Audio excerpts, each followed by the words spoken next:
Hello दोस्तों, आप सभी का मेरे YouTube channel spy education classes में बहुत बहुत स्वागत है। आज हम पढ़ेंगे संज्ञा। संज्ञा को समझने से पहले हम जानेंगे पार्ट्स ऑफ स्पीच यानी शब्द के भेद। वाक्य में शब्दों के सही प्रयोग को समझने के लिए इसे 8 भागों में बांटा गया है। तो चलिए देखते हैं वो 8 भाग कौन से हैं।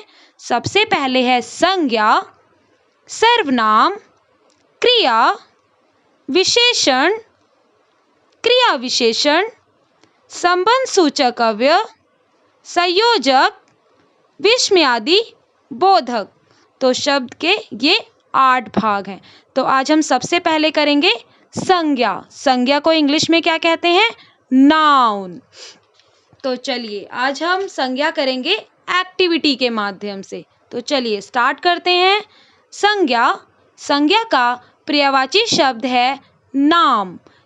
फिर चाहे वो व्यक्ति हो, वस्तु हो, जीव हो, उसके नाम को हम क्या कहेंगे? संज्ञा। तो चलिए संज्ञा की परिभाषा देखते हैं।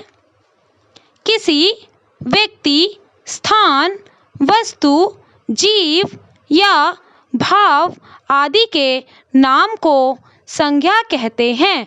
जैसे अब व्यक्ति हमारा क्या हो गया? राम, किसी का नाम। जैसे सीता, गीता, राधा, ये क्या हो जाएगा? व्यक्ति का नाम। स्थान यानी जगह का नाम क्या हो जाएगा? जैसे दिल्ली, चंडीगढ़, आगरा। वस्तु कोई चीज, जैसे किताब, मेज, कुर्सी, दरवाजा। जीव क्या हो जाएगा? शेर, कुत्ता, बिल्ली, हाथी। भाव क्या हो जाएगा? हंसना, रोना, बुढ़ापा, मिठास, ये क्या हो जाएगा? भाव। तो चलिए आगे बढ़ते हैं। आगे है संज्ञा के भेद या प्रकार। उसी को भेद भी कहते हैं और उसी को प्रकार भी कहते हैं। संज्ञा के 5 प्रकार हैं। कितने प्रकार हैं? 5 प्रकार हैं। तो चलिए स्टार्ट करते हैं। सबसे पहले है व्यक्तिवाचक संज्ञा। क्या है? व्यक्तिवाचक संज्ञा। तो चलिए इसकी परिभाषा देखते हैं। जो शब्द किसी विशेष या निश्चित व्यक्ति, वस्तु या स्थान का बोध कराता है, उन्हें व्यक्तिवाचक संज्ञा कहते हैं। जैसे सीता क्या है? विशेष व्यक्ति है। आगरा किसी शहर का नाम है और आगरा एक ही है, 1 2 3 तो है नहीं आगरा, तो आगरा क्या हो गया? विशेष। ताजमहल भी एक ही है, तो वो भी क्या कहलाएगा? विशेष और निश्चित। तो इसे हम क्या कहेंगे? व्यक्तिवाचक संज्ञा। तो चलिए आगे बढ़ते हैं। अगला है जातिवाचक संज्ञा। क्या है?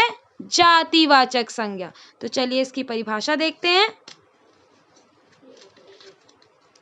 जो शब्द एक ही जाति के विभिन्न व्यक्तियों, प्राणियों, वस्तुओं एवं स्थानों का बोध कराए, उसे जातिवाचक संज्ञा कहते हैं।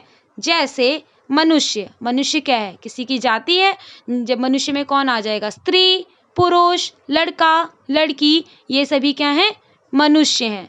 उसी तरीके से जो पहाड़ हैं वो छोटे भी होते हैं, बड़े भी होते हैं, बर्फ के पहाड़ भी होते हैं, मिट्टी के पहाड़ भी होते हैं, तो वो क्या कहलाएगी? उनकी जाति। उसी तरीके से गाय, किताब भी क्या है? एक जाति है। किताब जो होती है वो हिंदी की भी होती है, इंग्लिश की भी होती है, मैथ की भी होती है, तो किताब क्या है? एक जाति है।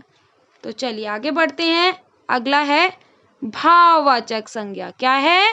भाववाचक संज्ञा। तो चलिए इसकी परिभाषा देखते हैं।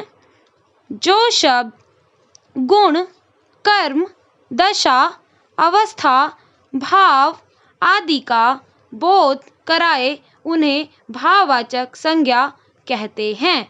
जैसे भूख, थकावट, घृणा, क्रोध, बचपन, ये क्या कहलाएगा?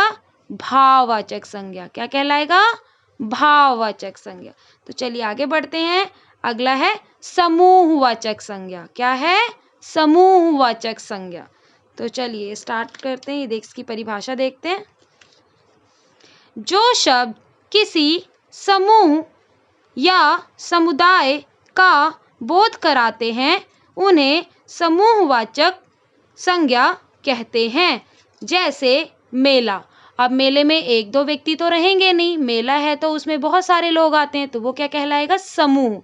उसी तरीके से कक्षा, कक्षा में अब एक दो बच्चा तो होता नहीं है, कम से कम 40-50 बच्चे होते हैं, तो वो क्या कहलाएगा? समूह। उसी तरीके से समिति, समिति यानी जहाँ पे मीटिंग ली जाती है, जहाँ पे मीटिंग ली जाती है वहाँ पे बहुत सारे सदस्य होते हैं, तो वो क्या कहलाएंगे? समिति। उसी तरीके से परिवार, परिवार में भी सभी लोग मिलजुल कर रहते हैं, तो वो क्या कहलाएगा? समूह। तो इसको हम क्या कहेंगे? समूहवाचक संज्ञा। तो चलिए आगे बढ़ते हैं। अगला है द्रव्यवाचक संज्ञा। क्या है? द्रव्यवाचक संज्ञा। इसकी परिभाषा देख लेते हैं। जो शब्द किसी पदार्थ या धातु का बोध कराए उसे हम क्या कहेंगे? द्रव्यवाचक संज्ञा। क्या कहेंगे? द्रव्यवाचक संज्ञा। जैसे द्रव्य, अब हमारा पदार्थ क्या हो जाएगा? जैसे दूध हो गया, पानी हो गया, तेल हो गया, ये क्या कहलाएगा? पदार्थ। और धातु क्या कहलाएगी? जैसे सोना, चांदी, तांबा, पीतल, ये क्या कहलाएगी? हमारी धातु। ठीक है, तो ये थे हमारे संज्ञा के भेद। आई होप आपको ये वीडियो पसंद आई होगी। अगर आपको ये वीडियो पसंद आई है तो प्लीज़ लाइक कीजिए, शेयर कीजिए और सब्सक्राइब कीजिए। Thank you.